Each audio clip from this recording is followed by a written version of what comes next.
Boa noite, professor. Boa noite, colegas. Vamos dar sequência, então, aqui à apresentação. Sou o Everton, do 5º ano B. Ainda na subseção 4 das modificações da penhora, eu vou tratar dos artigos 852 e 853. Vou fazer uma breve leitura desses dois artigos.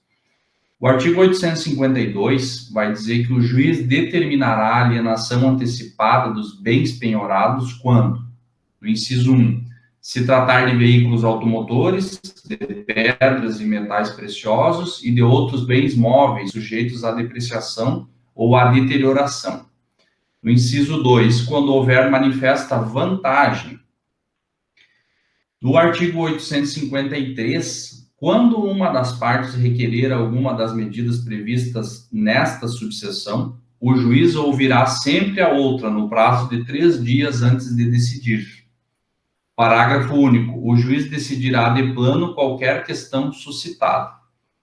Então, esses dois artigos, né, a gente conclui com o estudo desses dois artigos, que são artigos de fácil compreensão, né, e ele fica evidente que eles estão tratando para nós sobre as possibilidades de aplicação da alienação antecipada dos bens penhorados e também trata do requerimento pelas partes de algumas medidas, né? O artigo 852, tratando mais agora sobre o artigo 852 primeiro, o Código ele vai permitir, então, a alienação antecipada de bens nas hipóteses previstas nesse artigo, que eu acabei de ler, né? O Código ele vai limitar a alienação antecipada a determinados bens, ou seja, não é todo e qualquer bem sujeito à deterioração ou depreciação que pode ser antecipadamente alienado, né? Essa especificação trazida pelo CPC, ela vai visar evitar que o dispositivo seja utilizado indiscriminadamente, né, em várias situações que não deveria.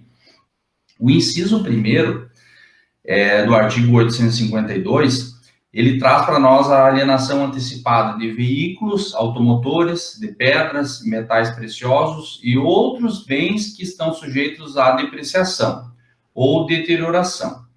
A primeira conclusão, então, que a gente pode tirar desse inciso 1º do 852, é que estão excluídos os bens imóveis.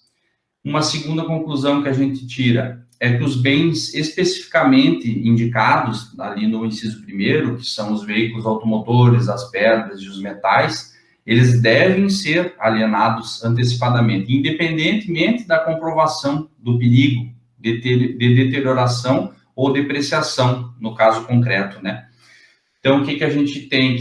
A gente entende, então, que o legislador, ele criou uma hipótese de presunção absoluta com relação a esses bens, né, para a alienação antecipada desses bens, né, considerando abstratamente o perigo do tempo sobre eles, né, não se interessando, né, para tanto as circunstâncias no caso concreto. Já para as outras espécies de bens, vai se exigir a comprovação, no caso concreto, da deterioração ou da depreciação, né. A segunda hipótese do inciso 2 ali do artigo 852 é a de manifesta vantagem, né, com a alienação, o que certamente vai carregar uma subjetividade muito grande, né, porque só diz assim no inciso 2, houver manifesta vantagem, né, vai permitir ao juiz uma grande liberdade para aferir que vantagem seria essa, né, de antecipar essa alienação, né. Aparentemente, essa utilização desse termo, que é vago pelo legislador, ele foi proposital, de modo para ampliar as possibilidades de aplicação desse instituto, né? O que, entretanto, não gerou o resultado esperado, considerando-se a pouca presença da alienação antecipada na praxe forense atualmente, né? Agora, eu vou falar um pouquinho, pessoal, sobre o artigo 853, que vai trazer para nós que, havendo um pedido de alguma das partes, né, nós vamos dar uma valoração para o princípio do contraditório, né? A autorização do juiz, ela vai depender sempre da manifestação da parte contrária, né, que vai ter o prazo de 3 dias para se manifestar, nos termos do caput do 853, né. A alienação antecipada, entretanto, ela não depende de tal pedido, tendo em vista que, além das partes, o depositário pode requerer a alienação e mesmo o juiz de ofício pode determiná-la. Ainda assim, não há razão plausível para ofender o princípio do contraditório, devendo o juiz determinar a intimação das partes para que se manifestem, né, antes de proferir sua decisão, que será uma decisão de natureza interlocutória, nos termos do artigo 10 do CPC.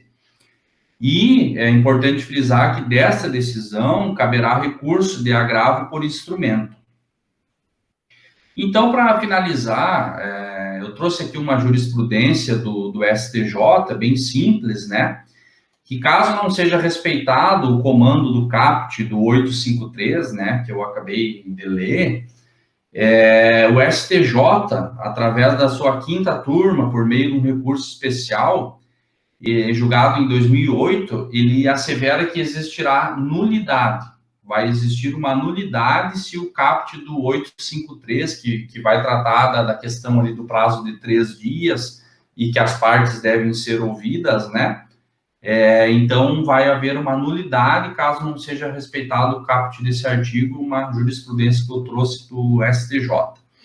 Então, pessoal, a gente termina essa subseção 4 das modificações da penhora, ali com o artigo 853 e seu parágrafo único. Encerra, então, essa subseção. Agradeço a todos pela atenção. Boa noite. Agora passo para o colega Ezequiel. Um abraço. Muito obrigado.